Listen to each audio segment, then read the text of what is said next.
لیکن سامنے کا منظر انتہائی دردناک تھا۔ مجھے لگا تھا کہ میں اب اگلا سانس بھی نہیں لے پاؤں گی۔ میرا نام مشتاق احمد ہے، میں اپنے والدین کی اکلوتی بیٹی ہوں اور میرے 2 بڑے بھائی ہیں۔ میں ان سب کی لاڈلی ہوں، انہوں نے مجھے نازوں سے پالا ہے۔ میں نے اپنے خاندان کی لڑکیوں میں سب سے زیادہ تعلیم حاصل کی تھی اور یونیورسٹی لیول تک گئی تھی۔ گھر والوں کی آنکھوں کا میں تارا بھی تھی۔ انہوں نے یونیورسٹی تک مجھے خوب اعتماد بخشا تھا۔ اس بات کا میں نے بھی غلط فائدہ نہیں اٹھایا تھا، یہاں تک کہ بہت سے لڑکے میری طرف بڑے بھی تھے، لیکن میں نے ان سب کو وہی روک دیا۔ خوبصورت تھا، میں ان کا اعتماد کبھی بھی نہیں توڑنا چاہتی تھی۔ انہوں نے مجھے اعتماد بخشا تھا تو مجھے اس کو قائم بھی تو رکھنا تھا۔ میں بلا شبہ تھی، لیکن میں نے اس خوبصورتی کو کبھی بھی اپنا ہتھیار نہیں بنایا تھا اور نہ کبھی بنانا چاہتی تھی۔ لیکن زندگی کبھی کبھی ہم سے ایسے امتحان لیتی ہے کہ ہم پیچھے مڑ کر دیکھتے ہیں تو ہمیں سمجھ آتی ہے کہ یہ امتحان تو بالکل اچانک ہوتے ہیں اور انسان کو ہر امتحان کے لیے تیار رہنا چاہیے۔ میرے ساتھ بھی کچھ ایسا ہی ہوا تھا۔ یونیورسٹی سے ان تعلیم مکمل کر چکی تھی اور گھر پر نتیجے کا انتظار کر رہی تھی۔ گھر کے کاموں میں امی کا ہاتھ بھی بٹا لیتی تھی اور امی اب میرے لیے رشتے ڈھونڈ رہی تھی، جبکہ میں منع کر رہی تھی کہ مجھے تو ابھی ان کے ساتھ بہت سے وقت گزارنا ہے، بہت سی باتیں کرنی ہے، شادی تو ابھی بعد کی بات ہے۔ انہی دنوں میرے نمبر پر رانگ کال آنے لگے تھے۔ میں اسے اگنور کر کر کے تھک گئی تھی، یہاں تک کہ تنگ آ کر ایک دن میں نے فون ریسیو کر ہی لیا تھا اور باقاعدہ اس رانگ نمبر کو باتیں سنائی تھی، لیکن اس نے پھر بھی میرا پیچھا نہیں چھوڑا تھا، یہاں تک کہ ہماری تھوڑی بہت بات چیت ہونے لگی تھی۔ میں اسے باتیں سناتی تھی اور وہ میری باتیں ایسے سنتا تھا جیسے میرے منہ سے پھول جھڑ رہے ہوں۔ مجھے اس پر غصہ آتا تھا اور اسے مجھ پر پیار آتا تھا۔ اسی نوک جھونک کے درمیان ہم دونوں ایک دوسرے کے لیے لازم ملزوم ہو گئے تھے، حالانکہ ہم نے ایک دوسرے کو دیکھا تک نہیں تھا۔ ہم نے ایک دوسرے کو دیکھنے کی بھی خواہش کی تھی۔ ہمارے تعلق کو 6 مہینے سے زیادہ عرصہ ہو چکا تھا اور ہم ایک جان دو خالب ہو گئے تھے۔ میں نے یہ بات گھر والوں سے چھپائی تھی کیونکہ میرے نزدیک ایسی ڈھکی چھپی دوستی کوئی اچھی بات نہیں تھی، لیکن پھر بھی دل اس کی طرف ہمکتا تھا۔ میں نے بہت بار کوشش کی تھی کہ میں اپنا پیچھا اس سے چھڑوا لوں، لیکن ایسا نہیں ہو سکا تھا۔ ہر بار پیچھا چھڑانے پر وہ نئے کال نمبر سے مجھے فون کر لیتا تھا اور میں پھر مجبور ہو کر دوبارہ اس سے بات کرنے لگتی تھی۔ مجھے سمجھ نہیں آتا تھا کہ اس کی باتوں میں ایسا کیا جادو تھا کہ یونیورسٹی میں ہزاروں لڑکوں کے ہونے کے باوجود بھی میں نے ایسا کوئی قدم نہیں اٹھایا تھا۔ لیکن اس کی باتوں میں اگر میں نہ صرف اس سے بات کرنے لگی تھی بلکہ اب میرا بھی اس کے بغیر گزارا نہیں ہوتا تھا۔ دن ایسے ہی گزر رہے تھے۔ ایک دن اس نے مجھ سے ایک عجیب سی فرمائش کرتی تھی اور میں نے فوراً سے انکار کر دیا تھا، لیکن اس کا اصرار بڑھتا چلا جا رہا تھا۔ وہ مجھ سے ملنے کا کہہ رہا تھا۔ اس نے مجھے اپنا نام ناصر بتایا تھا، جبکہ میں نے اسے اپنا نام مسکان بتایا تھا۔ پہلے تو میں نے اسے صاف انکار کر دیا تھا، لیکن پھر میں نے صرف ایک شرط پر ملنے کی حامی بھر دی تھی کہ نہ وہ اکیلا ہوگا اور نہ میں اکیلی ہوگی۔ حالانکہ میرے ساتھ جاننے والا کوئی بھی نہیں تھا، لیکن میں نے اس کے دماغ میں یہ بات بٹھا دی تھی کہ میں اکیلی نہیں آؤں گی۔ اس نے مجھے پتہ بتایا تھا اور میں وہاں چلی آئی تھی، اور یہی میری زندگی کی سب سے بڑی سنگین غلطی تھی۔ میں نے بالکل بھی دماغ سے کام نہیں لیا تھا اور دل کی بات سن کر یہاں چلی آئی تھی، اور مجھے نہیں پتا تھا کہ مجھے آگے زندگی میں کیا کچھ برداشت کرنا پڑے گا۔ اس نے اپنا چہرہ چھپایا ہوا تھا، نہ جانے کیوں مجھے کسی انہونے کا احساس ہوا تھا۔ میں نے اسے بتایا تھا کہ میری سہیلی باہر موجود ہے، جبکہ میں اندر کمرے میں اکیلے آئی تھی اور باہر کوئی بھی موجود نہیں تھا۔ میں نے جھوٹ بولا تھا، جبکہ اس نے بھی اپنا چہرہ چھپایا ہوا تھا اور میرے چہرے پر بھی نقاب لگا ہوا تھا۔ ہم دونوں نے ایک دوسرے کو نہیں دیکھا تھا، یہاں تک کہ بالکل قریب ہو کر بھی ہم نہیں دیکھ سکے تھے۔ پھر ہم دونوں کے درمیان تیسرا شیطان آ گیا تھا اور اس نے میری عزت کی دھجیاں اڑا دی تھی۔ مجھے معلوم نہیں تھا کہ میرا پہلا اعتماد کی سمت پر مجھے اتنا گہرائیوں میں گرا دے گا۔ میں لٹی پٹی اپنی عزت اپنے ہاتھوں سے گوا کر گھر آ گئی تھی اور اپنے ساتھ ہونے والے اتنے بڑے حادثے کی کسی کو خبر بھی نہیں ہونے دی تھی، اور اللہ کے آگے سجدے میں گر کر معافی مانگی تھی کہ میں نے ماں باپ کے اعتماد کو ٹھیس پہنچائی تھی۔ میں نے اللہ کی قائم کردہ حد کو بھی توڑا تھا، جس کا نتیجہ مجھے اس صورت میں بھگتنا پڑا تھا۔ اب میری اللہ سے ایک ہی دعا تھی، وہ دعا میں دل ہی دل میں روز اللہ سے مانگا کرتی تھی کہ اس کا نتیجہ مجھے برباد نہ کر دے۔ اب دیکھنا یہ تھا کہ میری یہ دعا قبول ہوتی ہے یا عرشے سے ٹکرا کر واپس میرے پاس ہی آ جاتی ہے۔ میں نے جو منظر دیکھا تھا وہ انتہائی دردناک تھا۔ میں فوراً سے آگے بڑھی تھی اور اپنی بچی پر جھکے ہوئے اپنے شوہر کا گریبان پکڑ کر اسے دور ہٹایا تھا۔ وہ اس اچانک افتادات پر بری طرح گھبرا گئی تھی اور میری طرح حیران بھری نگاہوں سے دیکھا تھا۔ میں نے انہیں دونوں ہاتھوں سے دھکا دیا تھا کیونکہ میری دماغ میں جو بات چل رہی تھی وہی میری آنکھوں نے مجھے دکھایا تھا۔ میری بیٹی نے اپنی کمر میں بری طرح چوٹ لگا دی تھی اور زاروں خطا رو رہی تھی، خون بھی بہہ رہا تھا اور میرا خون کھول رہا تھا۔ میرا بس نہیں چل رہا تھا کہ میں اپنے شوہر کا قتل کر دوں، اور وہ میرے سامنے یوں ایکٹنگ کر رہے تھے جیسے مجھے پتا ہی نہ ہو کہ انہوں نے کیا کرنے کی کوشش کی ہے۔ میں نے بچی کو اپنے سینے میں بھر لیا تھا، اسے دوسرے کمرے میں جا کر سلا دیا تھا، اپنے شوہر کی طرف خون خوار نگاہوں سے دیکھا تھا۔ میں نے انہیں انگلی اٹھا کر وارننگ دی تھی کہ کچھ بھی ہو جائے وہ اب میری بیٹی کو ہاتھ بھی نہیں لگائیں گے۔ جو منظر میں نے اپنی آنکھوں سے دیکھا ہے وہ اسے جھٹلا نہیں سکتے۔ میں نے انہیں بتایا کہ میں نے انہیں دیکھ لیا تھا کہ وہ میری بچی پر جھکے ہوئے نہ جانے کیا کر رہے تھے۔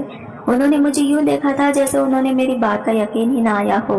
انہوں نے اپنی صفائی پیش کی تھی، لیکن مجھے ان کی کسی صفائی پر بھروسہ نہیں تھا۔ میں نے انہیں ہمارے کمرے میں آنے سے منع کر دیا تھا اور کہا تھا کہ آج کے بعد وہ نہ مجھ سے بات کریں نہ میری بیٹی سے بات کرنے کی کوشش کرے۔ انہوں نے اگر اسے اپنا نام لیا تھا تو اس کی لاج بھی رکھ لیتے اور یہ گنونا کام تو نہ کرتے۔ انہوں نے میرے آگے ہاتھ جوڑ دیے تھے اور قرآن رکھنے کے لیے بھی تیار ہو گئے تھے کہ میں نے ایسا کوئی کام نہیں کیا، لیکن میں نے انہیں روک دیا تھا۔ ان سے کہہ دیا تھا کہ یہ بچی صرف میری ہے، اس کی حفاظت کی ذمہ داری بھی میری ہے، آئندہ مجھ سے دور رہیں۔ میں نے رشتے میں ایک بہت بڑی ڈرار آ گئی تھی اور مجھے نہیں پتا تھا کہ یہ ڈرار کیا رنگ لانے والی ہے۔ میں نہیں جانتی تھی کہ یہ ڈرار میری ماضی کو میرے سامنے لا کھڑا کر دے گی اور مجھے ایسے انشقاق سے دوچار کرائے گی جس کے بعد مجھے اپنی زندگی کے بارے میں فیصلہ لینا مشکل ہو جائے گا۔ امی نے میرے لیے بہت سے رشتے دیکھ رکھے تھے، کسی کو میں پسند نہیں آتی تھی اور کوئی میرے والدین کو پسند نہیں آتا تھا۔ یوں ہی 1 مہینہ گزر گیا تھا اور میں تو اس 1 مہینے میں اسی ڈرامہ سے گزر رہی تھی جو ایک اجنبی رانگ نمبر والے شخص نے مجھے زندگی بھر کے لیے دے دیا تھا۔ میرے اندر بھی ویرانی بھر گئی تھی اور میں اداس نگاہوں سے دیواروں کو تکنے لگی تھی، کبھی خود سے باتیں کرنے لگتی تھی اور کبھی بے وجہ رونے لگتی تھی۔ ان سب کے پیچھے یہی وجہ تھی اور وہ میری عزت کا میرے ہاتھ سے نکل جانا تھا۔ میں نے کبھی نہیں سوچا تھا کہ مجھے زندگی میں اس چیز سے بھی دوچار ہونا پڑے گا اور میں اس کی محبت میں اس قدر آندھی ہو جاؤں گی کہ بنا سوچے سمجھے فیصلہ کر لوں گی۔ اسی دوران امی کو ایک رشتہ پسند آ گیا تھا۔ وہ لوگ ہماری برابری کے لوگ ہی تھے۔ انہوں نے شادی کی بہت جلدی مچائی ہوئی تھی، جبکہ میرے والدین کچھ وقت لینا چاہتے تھے، لیکن پھر ان کی جلدی دیکھ کر حامی بھر لی تھی اور میرے جہیز کی تیاری شروع کر دی گئی تھی۔ مگر مجھے کسی چیز میں کوئی دلچسپی نہیں تھی، بلکہ میرے اندر یہ خوف بیٹھ گیا تھا اور وہ خوف ہر وقت مجھے ستائے رکھتا تھا۔ میرے والدین نے مجھ سے میری رضامندی بھی پوچھی تھی اور میں نے سب کچھ ان پر چھوڑ دیا تھا۔ ویسے بھی میں اس حالت میں نہیں تھی کہ اپنے لیے فیصلہ کر سکوں۔ 1 ہفتے کے اندر میرا نکاح تھا اور میرے والدین نے، چونکہ میں ان کی اکلوتی اولاد تھی، میری شادی دھوم دھام سے کرنے کی ٹھانی تھی اور یہ دھوم دھام میری آنکھوں میں بری طرح کھٹک رہی تھی۔ پچھتاوے میرا بھیجا ہی نہیں چھوڑ رہے تھے اور میں نے شادی کا کوئی بھی فنکشن دل سے انجوائے نہیں کیا تھا، کیونکہ میرے سر پر ایک بہت بڑی فکر منڈلا رہی تھی۔ مہندی والا دن تھا، میں دلہن بنی مایوں کے جوڑے میں بیٹھی تھی، سب لوگ جاگ چکے تھے۔ اسی دوران مجھے بے پناہ گھبراہٹ محسوس ہو رہی تھی اور یہ پچھلے 2-3 دن سے ہو رہا تھا۔ میں نے گھبراہٹ کو توجہ نہیں دی تھی، حالانکہ مجھے فوراً توجہ دینی چاہیے تھی۔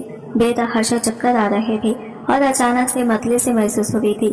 میں بھاگ کر واش روم میں گر گئی تھی اور میرے 14 طبق روشن ہو گئے تھے جو دعا میں پچھلے 1 مہینے سے اللہ تعالیٰ سے مانگ رہی تھی۔ وہ عرش سے ٹکرا کر دوبارہ میرے پاس ہی آ گئی تھی اور میں وہی واش روم کے فرش پر بیٹھی چلی گئی تھی۔ باہر امی پریشان کھڑی دروازہ بجا رہی تھی کہ سب خیریت تو ہے۔ جیسے میں اچانک سے اٹھ کر واش روم میں بھائی تھی، سر گئی تھی، جبکہ میں اپنے گلے میں موجود آنسوؤں کو گولے کو ڈھکلتے ہوئے اٹھ کھڑی ہوئی تھی اور امی کو بس اتنا کہا تھا کہ کل رات کو باہر کا کھانا کھایا تھا، اسی وجہ سے شاید فوڈ پوائزن ہو رہا ہے، اب مجھے دوائی دے دیں۔ انہوں نے مجھے گھر کی دوائی دے دینی تھی جو کہ میں نے ان کی نظروں سے بچا کر پھینک دی تھی۔ مجھے اس کی ضرورت نہیں تھی، مجھے تو بس اب یہ بات کنفرم کرنے کی آیا جو میں سوچ رہی ہوں وہی حقیقت ہے یا کچھ اور۔ بالآخر میرے سر پر آسمان پوری طاقت کے ساتھ پڑا تھا۔ میں امید سے تھی اور میں شادی کے بغیر امید سے تھی۔ یہ کس کا بچہ تھا مجھے کچھ معلوم نہیں تھا۔ میرا دل چاہ رہا تھا کہ میں خودکشی کر لوں اور ہمیشہ ہمیشہ کے لیے اس پریشانی سے چھٹکارا حاصل کر لوں، اس پچھتاوے سے نجات حاصل کر لوں جو دن رات مجھے سونے نہیں دیتے تھے۔ لیکن پھر مجھے اپنے بوڑھے ماں باپ کا خیال آ جاتا تھا جو انتہائی محنت اور دل فشانی سے میرے لیے قربانیاں دے کر خوشیاں خرید رہے تھے، اور میں نے بدلے میں انہیں کیا دیا تھا؟ اور کچھ بھی نہیں۔ امی نے محسوس کر لیا تھا کہ میں دن بدن کمزور ہوتی جا رہی ہوں۔ شادی میں سے صرف ایک دن رہ گیا تھا اور وہ مجھے ڈاکٹر کے پاس لے جانا چاہتی تھی تاکہ طاقت کی دوائیاں لکھوا لیں، لیکن میں نے صاف انکار کر دیا تھا، اور اس کی ایک ہی وجہ تھی کہ اگر میرے والدین کو حقیقت پتہ چل جاتی تو ان کے دل پر کیا گزرتی۔ چنانچہ میں نہیں مانی تھی اور میری رخصتی کا دن آ گیا تھا۔ میں نے سوچ لیا تھا کہ میں اپنے ہونے والے شوہر کو دھوکہ میں نہیں رکھوں گی اور اسے سب کچھ سچ سچ بتا دوں گی، اور اس کے بعد جو کچھ بھی ہوگا وہ میری قسمت اور میرا نصیب ہوگا۔ اگر میرے نصیب میں ذلت اور رسوائی پوری دنیا کے سامنے ہونا لکھ دی گئی ہوگی تو وہی ہوگا۔ میں نے نتائج اللہ پر چھوڑ دیے تھے اور اپنا نکاح کا انتظار کرنے لگی تھی۔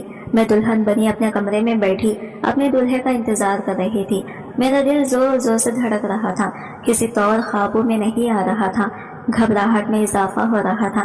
میں نے اختیار گھونگھٹ ہٹا لیا تھا اور گہرا گہرا سانس لیا تھا۔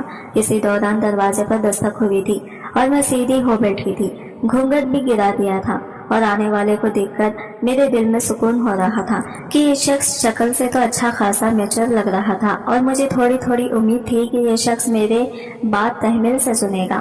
میرے شوہر میرے پاس آئے تھے، انہوں نے میرے ہاتھوں میں کنگن پہنائے تھے۔ میں نے اپنا گھونگھٹ ہٹا دیا تھا اور پھر ان کے قدموں میں گر گئی تھی۔ وہ اس اچانک ابتدار پر گھبرا کر پیچھے ہٹے تھے۔ میں نے ان کے پاؤں پکڑ لیے تھے اور پھوٹ پھوٹ کر رو پڑی تھی۔ انہوں نے مجھے دوبارہ سہارا دے کر پلنگ پر بٹھایا تھا اور پھر میرے خوب رونے کے بعد مجھے پوچھا تھا کہ آخر بات کیا ہے۔ میں نے روتے ہوئے ہچکیوں کے درمیان ساری بات بتا دی تھی اور آخر میں یہ کہا تھا کہ آپ کا جو بھی فیصلہ ہوگا مجھے منظور ہوگا۔ اگر آپ مجھے طلاق دینا چاہتے ہیں تو آپ مجھے طلاق دے دیجیے، اور اگر آپ اس حقیقت کے ساتھ میرے ساتھ رہنا چاہتے ہیں تو وہ بھی مجھے منظور ہے۔ اب میں خاموشی سے ان کے فیصلے کی منتظر تھی، اور کافی دیر بعد انہوں نے مجھے کہا تھا کہ میں نہ صرف اس بچے کو اپنا نام دوں گا بلکہ اسے سینے سے لگا کر رکھوں گا اور اسے ایک باپ کی طرح محبت کروں گا، کیونکہ اس میں تمہاری بھی کوئی غلطی نہیں تھی، یہ سب کچھ ہماری قسمت میں لکھا ہوا تھا۔ لہٰذا اب تم بھی پچھلی باتوں کو بھلا دو اور ہم محبت سے اپنا گھر بنائیں گے اور اس اولاد کو بھی محبت سے پالیں گے اور اسے کبھی حقیر نہیں سمجھیں گے۔ میں اسے اپناؤں گا، اسے اپنا نام دوں گا اور اسے حقیقی باپ کی محبت بھی دوں گا۔ میری روح تک میں سکون اتر گیا تھا اور میں پوری رات ان کی شکر گزار کر رہی تھی اور ان کا شکر ادا کرتے کرتے نہیں تھک رہی تھی۔ انہوں نے میری مشکل چند منٹوں میں آسان کر دی تھی، اور یہ ان کا احسان تھا جو میں زندگی بھر نہیں بھلا سکتی تھی۔ میں ان کے احسان تلے دبی رہتی تھی۔ انہوں نے اپنا وعدہ سچ کر دکھایا تھا، اور اللہ نے میری شادی کے پورے 9 مہینے بعد مجھے ایک پیاری سی بیٹی عطا کی تھی۔ اور حیرت انگیز طور پر میرے شوہر میری بیٹی میں ایک چیز بالکل کامن تھی، وہ تھی ان دونوں کا ہونٹ کے پاس قبر جو اچھا خاصا بڑا تھا اور سامنے والے کی توجہ اپنی طرف کھینچ لیتا تھا۔ ان دونوں کی اس طرح ملتی خصوصیات پر مجھے اطمینان ہو گیا تھا کہ واقعی انہوں نے میری اولاد کو اپنے نام دینے کا ارادہ کیا تھا، تو اللہ تعالیٰ نے بھی اس کے اندر ان کی مشابہت پیدا کر دی تھی۔ اس کا بہت خیال رکھتے تھے، اس سے بہت محبت کرتے تھے، اور کبھی بھی مجھے احساس نہیں ہونے دیا تھا کہ وہ میری بیٹی نہیں ہے، بلکہ وہ اسے ہمیشہ ہماری بیٹی کہہ کر پکارتے تھے۔ اور میں اس بات کے لیے ہمیشہ اللہ تعالیٰ کے بعد ان کی شکر گزار رہتی تھی کہ آج کی دنیا میں ایسے لوگ کہاں ملتے تھے جو اتنے بے غرض ہو کر کسی اور کی اولاد کو اپنے سینے سے لگا لیں۔ میں ان دونوں کو دیکھ دیکھ کر جیتی تھی۔ وہ دونوں ہی اب میری کل کائنات تھی اور میری زندگی تھی۔ میری دنیا انہی کے گرد گھومتی تھی، لیکن میں بے خبر تھی کہ میری یہ دنیا جلد اجڑنے والی ہے، اور شاید اسے میری ہی نظر کھا گئی تھی۔ میری نظر میری دنیا کو لگ گئی تھی اور پل میں حالات بدل گئے تھے اور بالکل مخالفت سمت میں چلنے لگے تھے۔ مجھے بالکل بھی امید نہیں تھی کہ میری زندگی ایک بار پھر بدل کر رہ جائے گی اور مجھے اپنی زندگی میں اس بات کا سامنا بھی کرنا پڑے گا۔ ایک بار پھر میں بری طرح پھنس گئی تھی اور کہیں سے نکلنے کا کوئی راستہ نظر نہیں آ رہا تھا۔ میں نے اپنے شوہر کو کہہ دیا تھا کہ میں کچھ دنوں کے لیے اپنے میکے جا رہی ہوں اور وہاں ہی رہوں گی، چنانچہ مجھے تنگ نہ کیا جائے، کیونکہ جو حرکت انہوں نے کی تھی وہ ناقابل معافی تھی، جبکہ وہ مجھے بار بار کہہ چکے تھے کہ میں نے ایسی کوئی حرکت نہیں کی۔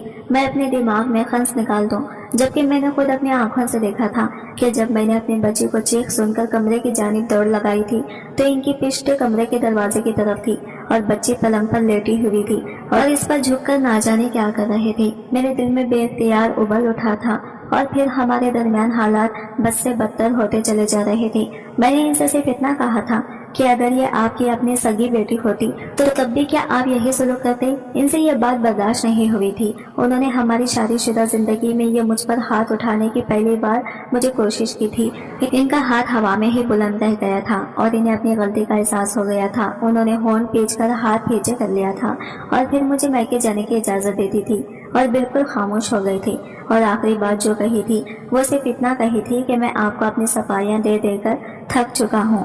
میں تم سے کہہ رہا ہوں کہ میں نے اس کے ساتھ کوئی غلط حرکت نہیں کی۔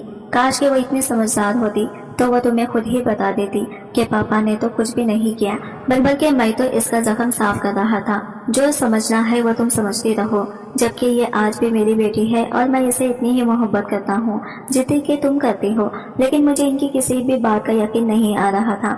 یقین بھی کیسے آتا؟ وہ ان کی سگی بیٹی جو نہ تھی، ان کی سوتیلی بیٹی تھی، اور سارے راستے جو مجھے وسوسے، جو مجھے خیالات آتے رہے تھے، تو ایک ماں کو سنگ دل تھا۔ میں بطور ماں بالکل فیل ہو گئی تھی اور اپنے بچے کو ایک درندے کے حوالے کر کے مارکیٹ نکل پڑی تھی۔ میں اپنے میکے آ گئی تھی اور وہیں رہ رہی تھی۔ مجھے پورا ایک ہفتہ ہو گیا تھا اور میری بیٹی اپنے بابا کو بے حد یاد کر رہی تھی۔ اس معصوم کو تو کچھ بھی نہیں پتا تھا، وہ بہت رو رہی تھی، جبکہ امی بھی پریشان ہو گئی تھی کہ میں اتنا لمبا عرصہ رہنا تو کبھی بھی نہیں آئی تھی، لیکن میرا وہاں جانے کا دل ہی نہیں چاہ رہا تھا۔ ابھی میں وہاں جانے نہ جانے کی کشمکش میں تھی کہ میری پڑوسی کا مجھے فون آ گیا تھا۔ اس نے جو کچھ کہا تھا اس کے اگلے ہی لمحے میں اپنے گھر جانے کے لیے نکل پڑی تھی۔ میرے شوہر گھر میں گر گئے تھے اور جیسے ہی ان میں گھر آئی تھی کہ وہ بالکل صحیح سلامت صوفے کے درمیان بیٹھے مسکرا رہے تھے، جبکہ مجھے بے اختیار ان پر ڈھیروں غصہ آیا تھا۔ مجھے ان سے اس قدر گھٹیا حرکت کی توقع نہیں تھی اور یہ مال میں نے ان کے منہ پر بول بھی دیا تھا۔ انہوں نے مجھے اپنے پاس بٹھایا تھا اور میں نے ان کا ہاتھ جھٹک دیا تھا، اور اس کے بارے میں انہوں نے جو کچھ مجھے بتایا تھا اسے سن کر میں زاروں خطا رو پڑی تھی۔ انہوں نے جو مجھ پر انشکاف کیا تھا وہ کسی قیامت سے کم نہ تھا۔ انہوں نے مجھے بتایا تھا کہ زویا یعنی میری بیٹی ان کی بھی سگی بیٹی ہی ہے، اور جب میں نے ان سے باز پرس کی تھی کہ وہ ان کی سگی بیٹی کیسے ہوئی تو انہوں نے جو کہانی مجھے سنائی تھی وہ ناقابل یقین تھی۔ انہوں نے کہا تھا کہ وہ رانگ نمبر میں ہی تھا جو تمہیں تنگ کرتا تھا، جس نے تمہیں ملنے کے لیے بلایا تھا، مجھے غلط دوستوں کی صحبت نے بگاڑ دیا تھا اور میں نے تمہاری عزت کو تار تار کر دیا تھا۔ لیکن یقین جانو اس کے بعد میں ایک دن بھی سکون سے نہیں سو سکا تھا۔ میں پچھتاوے کی آگ میں جل رہا تھا اور میں کفارہ ادا کرنا چاہتا تھا۔